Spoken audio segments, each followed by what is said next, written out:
ডলি ফুকনৰ কথাৰে ৰাজকুমাৰৰ পাঠেৰে এটি কবিতা ল'ৰাৰ জীৱন। সহজ নে বাৰু এজন ল'ৰাৰ জীৱন? কেনেকৈ সহজ এজন ল'ৰাৰ জীৱন? তেওঁলোকে হাঁহিৰে বিষাদ ভৰা চকুলো ঢাকি ৰাখে, হয়তো সেইবাবে, নে মনৰ দুমোজা কাৰো আগত প্ৰকাশ কৰিব নোৱাৰে সেইবাবে, নে নিজৰ কষ্টবোৰৰ সমভাগী আত্মীয়কো কৰিব নোৱাৰে সেইবাবে। সহজ বুলিলে সহজ নোহোৱা, কঠিনতকৈ কঠিন দায়িত্বৰ বোজাৰ শেষতো চোন ৰৈ যায় এচামৰ গৰিহণাৰ পাত্ৰ হৈ। এতিয়া চিন্তা এটি চৰকাৰী চাকৰিৰ।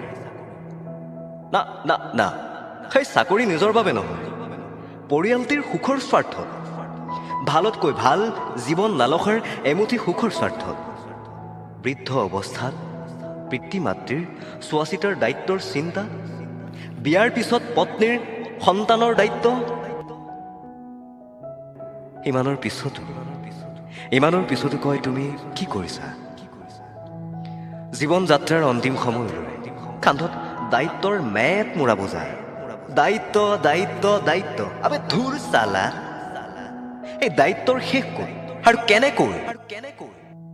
তেওঁলোকৰ নিৰাশাৰ হেতা পৰা মুখখনলৈ এবাৰ চাব, তেতিয়া হয়তো আপোনালোকেও বুজিব পাৰিব আশাৰ সমাধি গঢ়া অশ্ৰুসিক্ত হৃদয়ৰ বিননি।